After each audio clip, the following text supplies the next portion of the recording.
Audioescuelasabática.com y escuelasabática.cl. Lección número 11, para el 14 de septiembre de 2024. Apresado y juzgado, sábado 7 de septiembre. Para memorizar, decía Abba Padre, todas las cosas son posibles para ti. Aparta de mí esta copa. Sin embargo, no lo que yo quiero, sino lo que tú quieras. Marcos capítulo 14, versículo 36. Los capítulos 14 al 16 de Marcos son conocidos como, comillas, el relato de la pasión, porque describen el sufrimiento, la muerte y la resurrección de Jesús. Como fue señalado en la lección 9, los últimos 6 capítulos de Marcos cubren apenas cerca de una semana. La mayoría de los eventos allí registrados ocurren el jueves y el viernes de la semana de la Pasión. La muerte de Jesús tiene lugar el viernes y su resurrección el domingo. La lección de esta semana se centra en Marcos capítulo 14. Comienza con la quinta historia sándwich, la cual vincula dos acciones opuestas en relación con Jesús. Sigue la última cena, tras la cual tiene lugar su lucha en Getsemaní. Allí es arrestado y llevado ante los dirigentes religiosos para ser juzgado. La escena del juicio está relacionada con la negación de Jesús por parte de Pedro, que constituye la sexta y última de las historias sándwich registradas en Marcos. Nuevamente ocurren dos acciones opuestas, pero por un giro irónico afirman la misma verdad. Dos tramas narrativas avanzan de la mano a lo largo del relato. Con estilo nítido, Marcos pone delante del lector estas tramas enfrentadas, mientras revela el triunfo de Jesús.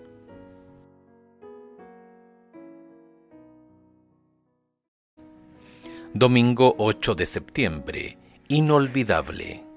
Escucha Marcos capítulo 14, versículos 1 al 11. ¿Qué dos historias están entrelazadas aquí y cómo se complementan entre sí? 2 días después era la Pascua y la fiesta de los panes sin levadura, y buscaban los principales sacerdotes y los escribas cómo prenderle por engaño y matarle. Y decían: no durante la fiesta, para que no se haga alboroto del pueblo. Pero estando él en Betania, en casa de Simón el leproso, y sentado a la mesa, vino una mujer con un vaso de alabastro de perfume de nardo, puro, de mucho precio, y quebrando el vaso de alabastro, se lo derramó sobre su cabeza. Y hubo algunos que se enojaron dentro de sí y dijeron: ¿para qué se ha hecho este desperdicio de perfume? Porque podía haberse vendido por más de 300 denarios y haberse dado a los pobres, y murmuraban contra ella. Pero Jesús dijo: dejadla, ¿por qué la molestáis? Buena obra me ha hecho. Siempre tendréis a los pobres con vosotros, y cuando querráis les podréis hacer bien, pero a mí no siempre me tendréis. Ésta ha hecho lo que podía, porque se ha anticipado a ungir mi cuerpo para la sepultura. De cierto os digo que dondequiera que se predique este evangelio en todo el mundo, también se contará lo que ésta ha hecho para memoria de ella. Entonces Judas Iscariote, uno de los 12, fue a los principales sacerdotes para entregárselo. Ellos al oírlo se alegraron y prometieron darle dinero, y Judas buscaba oportunidad para entregarle. Marcos capítulo 14, verso 1, indica que habían transcurrido 2 días desde la Pascua. Esta reunión ocurrió probablemente el martes de noche o el miércoles de esa semana. Los líderes religiosos tenían un plan y un momento oportuno para llevarlo a cabo. Solo necesitaban un medio para alcanzar su objetivo, y provendría de un lugar sorprendente. Este pasaje es el quinto relato sándwich de Marcos. Ver la lección 3. La historia del complot contra Jesús está conectada con la de una mujer que ungió la cabeza de Jesús con un costoso perfume. Dos personajes paralelos realizan acciones opuestas, mostrando un irónico contraste. El asombroso obsequio que la mujer ofreció a Jesús contrasta con la perfidia de Judas al traicionar a su Señor. En este evangelio no se consigna el nombre de ella. Él, en cambio, es identificado como uno de los 12. El valor del regalo de ella es declarado. El precio de la traición de él es solo una promesa de dinero. No se da una razón específica por la que ella hace esto, pero los invitados a la cena quedan consternados por lo que consideran un gran despilfarro, equivalente a la paga de casi un año de trabajo cuando el perfume es derramado sobre Jesús. Él interviene, sin embargo, en defensa de ella y dice que lo que acaba de hacer será incluido en la proclamación del Evangelio al mundo en memoria de ella. Es algo inolvidable. En efecto, los 4 evangelios registran esta historia de una manera u otra, probablemente a causa de las palabras de Jesús al conmemorar la acción de esta mujer. La traición de Judas también es inolvidable. Marcos da a entender que su motivación fue la codicia. El Evangelio de Juan lo dice explícitamente. Juan capítulo 12, versos 4 al 6. Marcos juega con la palabra bueno, para ilustrar que existen 2 motivaciones o tramas diferentes en juego en estas historias. En Marcos capítulo 14, verso 6, Jesús declara buena, hermosa, la acción de la mujer. Él dice que siempre es posible hacer bien a los pobres. Marcos capítulo 14, verso 7, y en Marcos capítulo 14, verso 9, dice que la acción de ella es parte de la buena noticia, evangelio. En Marcos capítulo 14, verso 11, Judas busca una oportunidad o buen momento para traicionar a Jesús. Lo que este juego de palabras sugiere es que el complot de los hombres para destruir al Mesías llegaría a ser parte de la historia del Evangelio, porque da frutos al cumplirse la voluntad de Dios de entregar a su Hijo para la salvación de la humanidad. ¿Cómo ayuda Romanos capítulo 8, versículo 28 a explicar lo que sucederá? Y sabemos que a los que aman a Dios, todas las cosas les ayudan a bien, esto es, a los que conforme a su propósito son llamados.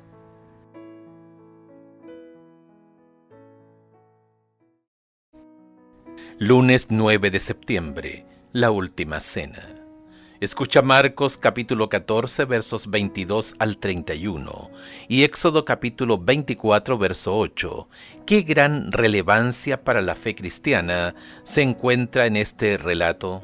Marcos capítulo 14 versos 22 al 31.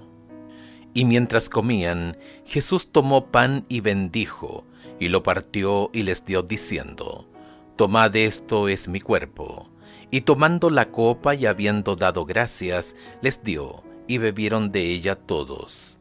Y les dijo: Esto es mi sangre del nuevo pacto, que por muchos es derramada. De cierto os digo que no beberé más del fruto de la vid, hasta aquel día en que lo beba nuevo en el reino de Dios.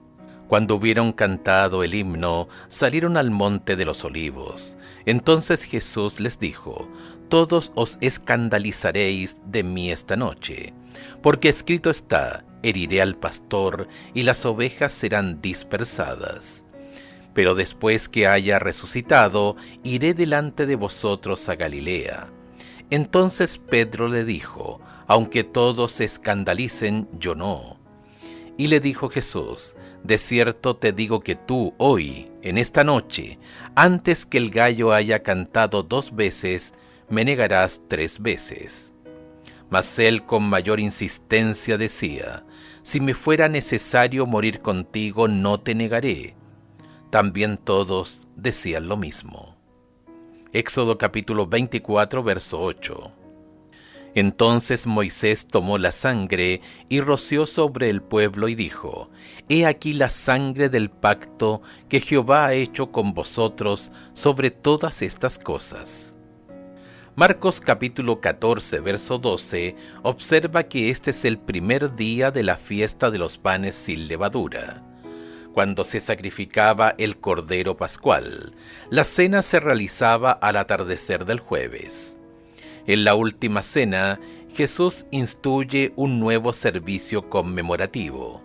Es una transición que parte de la celebración de la Pascua judía y se vincula directamente con la salida de Israel de Egipto y su transformación en el pueblo del pacto de Dios en el Sinaí. En Éxodo capítulo 24, verso 8, cuando se ratifica el pacto, Moisés rocía al pueblo con la sangre de los sacrificios y dice, comillas, esta es la sangre del pacto que el Señor ha hecho con ustedes acerca de estas cosas. Es llamativo el hecho de que en la cena del Señor, instituida aquí por Jesús, no se hace mención alguna al Cordero de la cena pascual. Esto puede deberse a que Jesús es el Cordero de Dios. Juan capítulo 1, verso 29. El pan de la cena del Señor representa su cuerpo. El nuevo pacto compara con Jeremías capítulo 31, versos 31 al 34, es sellado con la sangre de Jesús, la cual está representada por la copa y su contenido. Él dice, comillas, esto es mi sangre del nuevo pacto que es derramada en favor de muchos. Entonces, en medio de todo esto, Jesús predice que sus discípulos lo abandonarán. Cita Zacarías capítulo 13, verso 7, que habla de la espada que hiere al pastor y de la resultante dispersión de las ovejas. Jesús es aquí el pastor y sus discípulos son las ovejas. Es un mensaje duro y deprimente, pero Jesús agrega una palabra de esperanza al repetir la predicación acerca de su resurrección y añade que irá delante de ellos a Galilea. El joven que estaba en la tumba vacía de Jesús se refiere en Marcos capítulo 16, verso 7, a esa predicción que, por lo tanto, tiene un peso especial aquí. Pero todo esto es demasiado difícil de aceptar para los discípulos, especialmente para Pedro, quien argumenta que todos los demás pueden caer, menos él. No obstante, Jesús continúa con el lenguaje solemne y predice que Pedro lo negará 3 veces antes de que el gallo cante 2 veces. La predicción jugará un papel crucial en la escena del juicio de Jesús y la negación de Pedro. Por ello juega también un papel crucial aquí. ¿Qué aprendiste de las ocasiones en las que prometiste a Dios que harías o no algo y terminaste no haciendo lo que prometiste hacer o haciendo lo que prometiste no hacer?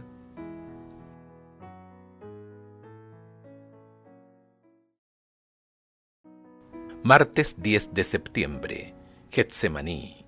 Escucha Marcos capítulo 14, versículos 32 al 42.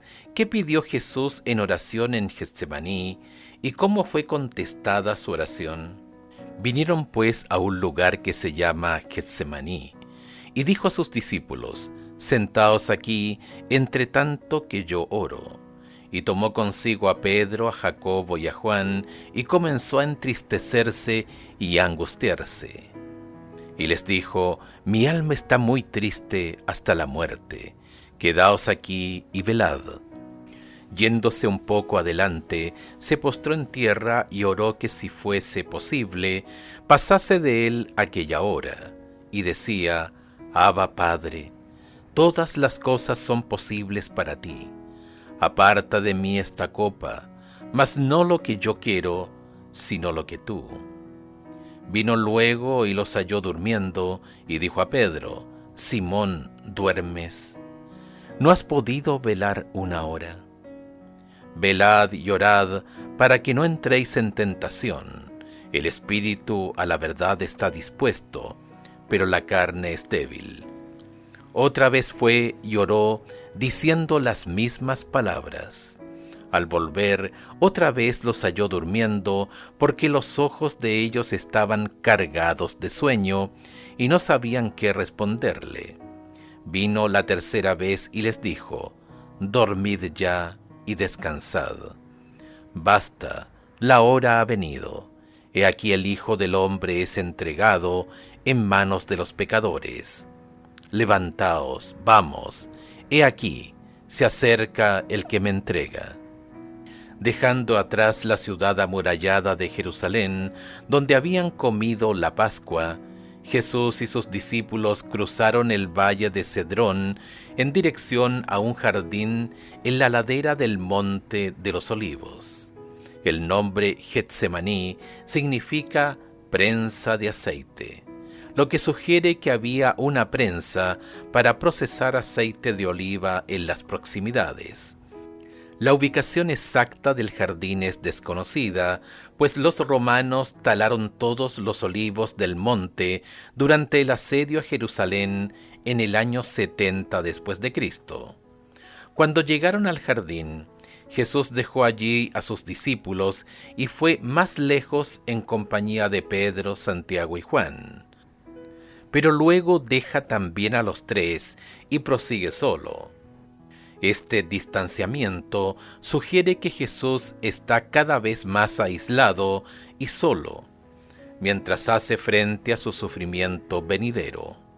Jesús ora pidiendo que la copa del sufrimiento le sea evitada, pero solo si es la voluntad de Dios. Marcos capítulo 14, verso 36.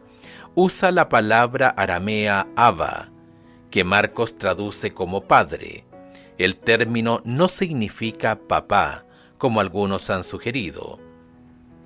La palabra usada por un niño para dirigirse a su padre era Abi. Ver a Raymond E. Brown, The Death of Messiah, La muerte del Mesías, Anchor Bible Reference Library, Nueva York, Doubleday, 1994, volumen 1, páginas 172 y 173. Sin embargo, el uso de la expresión Abba, Padre, lleva en sí un toque de vinculación familiar estrecha. Jesús ora pidiendo la supresión de la copa del sufrimiento, pero se somete a la voluntad de Dios. Compara con el Padre Nuestro en Mateo capítulo 6, verso 10. En el resto del relato de la pasión, resulta obvia que la respuesta de Dios a la oración de Jesús es no.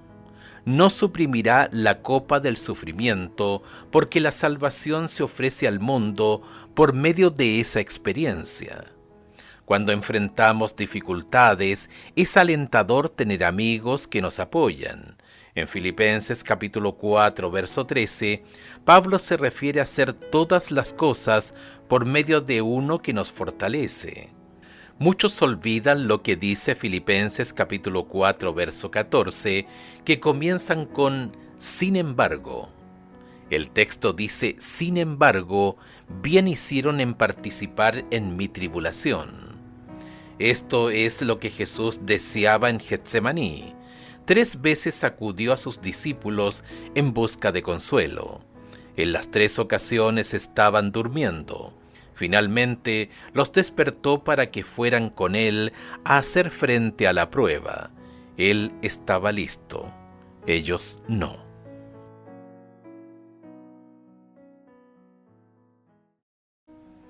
Miércoles 11 de septiembre. Dejando todo para huir de Jesús. Escucha Marcos capítulo 14, versículos 43 al 52. ¿Qué ocurre aquí que es tan crucial para el plan de salvación?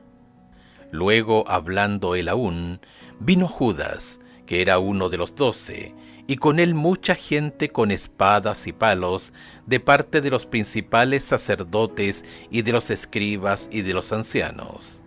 Y el que le entregaba les había dado señal diciendo: al que yo besare, ese es, prendedle y llevadle con seguridad. Y cuando vino se acercó luego a él y le dijo: Maestro, maestro, y le besó. Entonces ellos le echaron mano y le prendieron. Pero uno de los que estaba allí, sacando la espada, hirió al siervo del sumo sacerdote, cortándole la oreja.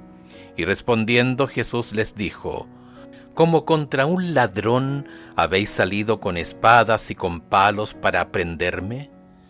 Cada día estaba con vosotros enseñando en el templo, y no me prendisteis, pero es así, para que se cumplan las Escrituras. Entonces todos los discípulos, dejándole, huyeron. Pero cierto joven le seguía, cubierto el cuerpo con una sábana, y le prendieron. Mas él, dejando la sábana, huyó desnudo. Es sorprendente que uno de los colaboradores más cercanos de Jesús lo entregara a sus enemigos.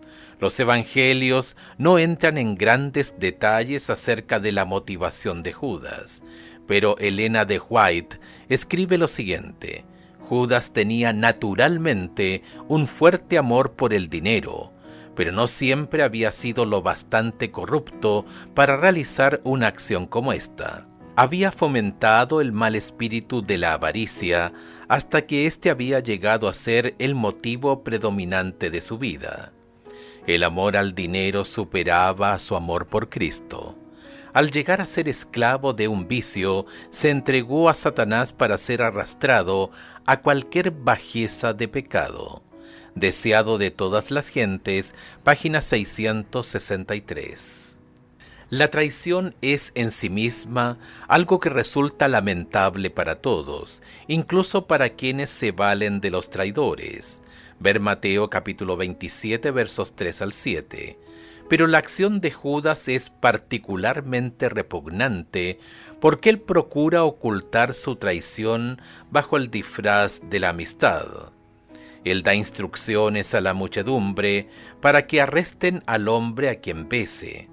Parece que Judas quería que su perfidia quedara oculta de Jesús y de los otros discípulos.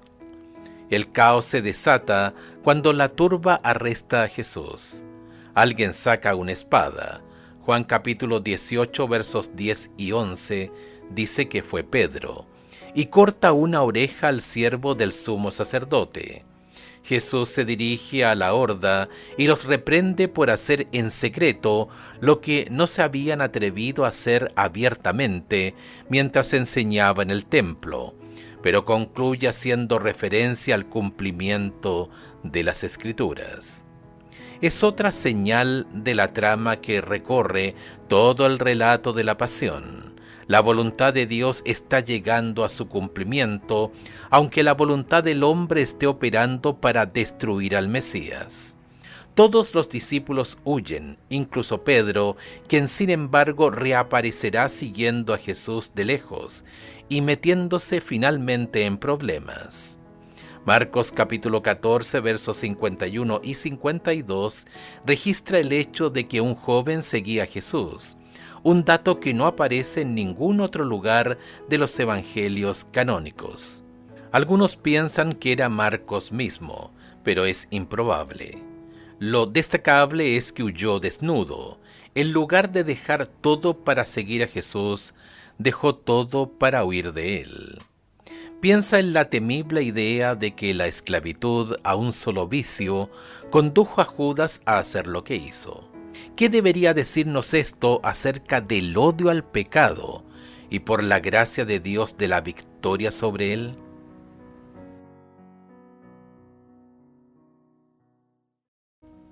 Jueves 12 de septiembre. ¿Quién eres? Escucha Marcos capítulo 14 versos 60 al 72.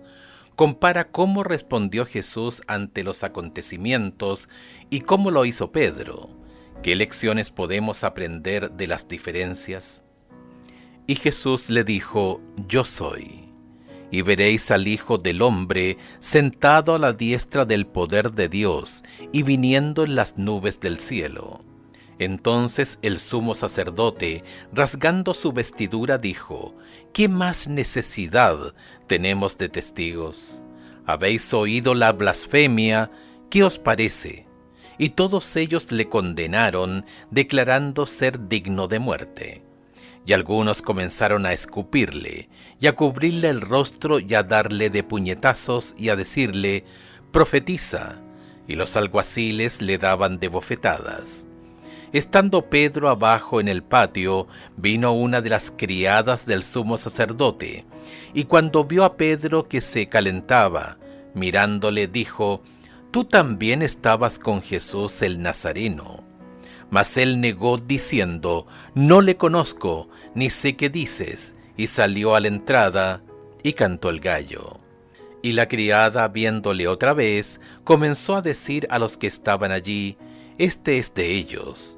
Pero él negó otra vez, y poco después los que estaban allí dijeron otra vez a Pedro, «Verdaderamente tú eres de ellos, porque eres Galileo, y tu manera de hablar es semejante a la de ellos». Entonces él comenzó a maldecir y a jurar, «No conozco a este hombre de quien habláis». Y el gallo cantó la segunda vez. Entonces Pedro se acordó de las palabras que Jesús había dicho, «Antes que el gallo cante 2 veces, me negarás 3 veces». Y pensando en esto, lloraba. Marcos capítulo 14, versos 53 al 59, describe el momento en que Jesús es traído ante el Sanedrín y la primera parte del juicio.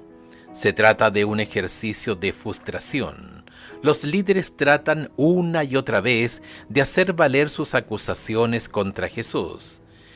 El escritor del Evangelio destaca que el testimonio era falso y que los testigos nunca se pusieron de acuerdo. Finalmente, el sumo sacerdote se levanta y se dirige directamente a Jesús.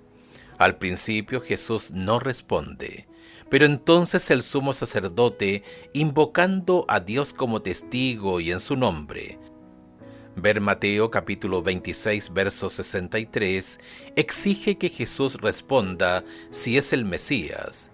Jesús admite franca y directamente que sí, y cita a Daniel capítulo 7, versos 13 al 14, que describen al Hijo del Hombre sentado a la diestra de Dios y viniendo en las nubes del cielo.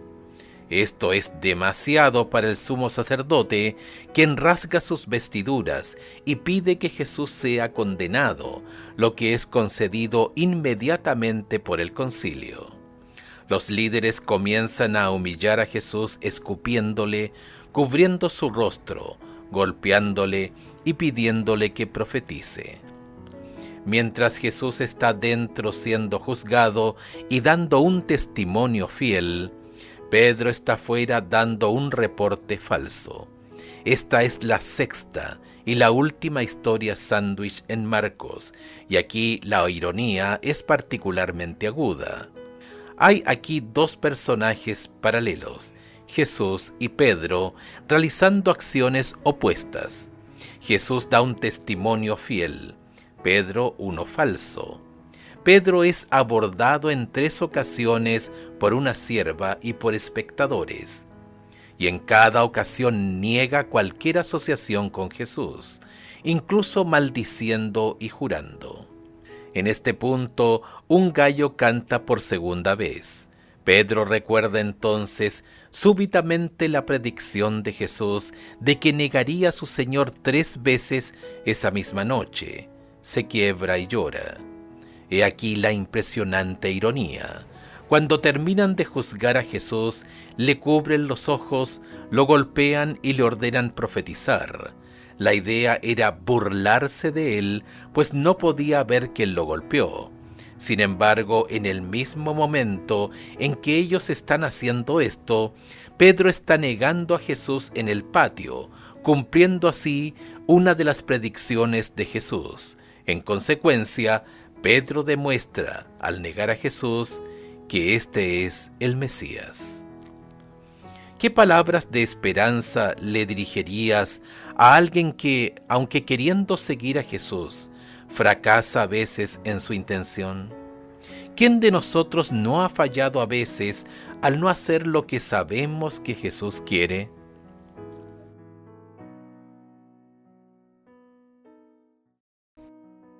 Viernes 13 de septiembre, para estudiar y meditar.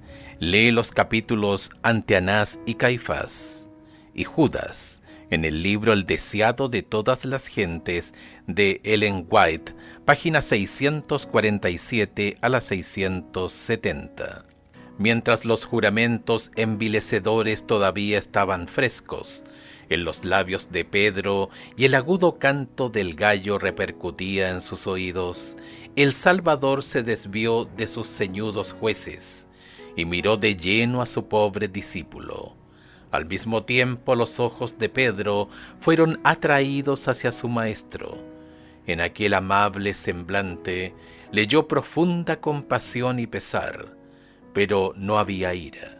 La visión de ese rostro pálido y doliente, esos labios temblorosos, esa mirada de compasión y perdón, atravesó su corazón como una flecha. Su conciencia se despertó, la memoria se activó. Pedro rememoró su promesa de unas pocas horas antes, de que iría con su Señor hasta la cárcel y hasta la muerte. Recordó su pesar cuando el Salvador le dijo en el aposento alto que negaría a su Señor 3 veces esa misma noche. Pedro acababa de declarar que no conocía a Jesús, pero ahora se dio cuenta, con amargo pesar, de cuán bien lo conocía su Señor y de cuán exactamente había leído su corazón, cuya falsedad desconocía él mismo. Deseado de todas las gentes, página 659. Preguntas para dialogar. A la luz de Marcos capítulo 14, verso 9, ¿cómo vemos que se está cumpliendo otra de las predicciones de Jesús? Algo aparentemente muy improbable, dadas las circunstancias en que fue predicho. 1. Compara y contrasta a Judas y Pedro. ¿En qué se parecían y en qué se diferenciaban a la luz de la manera en que actuaron, según el relato de la pasión? 2. Analiza el significado de la Cena del Señor. ¿Cómo podemos hacerla más significativa en nuestra iglesia y lograr que aumente el número de quienes participan en ella? 3. Reflexiona acerca del hecho de que Dios dijo no a la oración de Jesús en Getsemaní. ¿Qué significa el hecho de que Dios nos diga no? 4. Aunque Pedro defraudó grandemente a Jesús al negarlo, Jesús no lo desechó. ¿Qué esperanza puedes extraer de este hecho para ti mismo?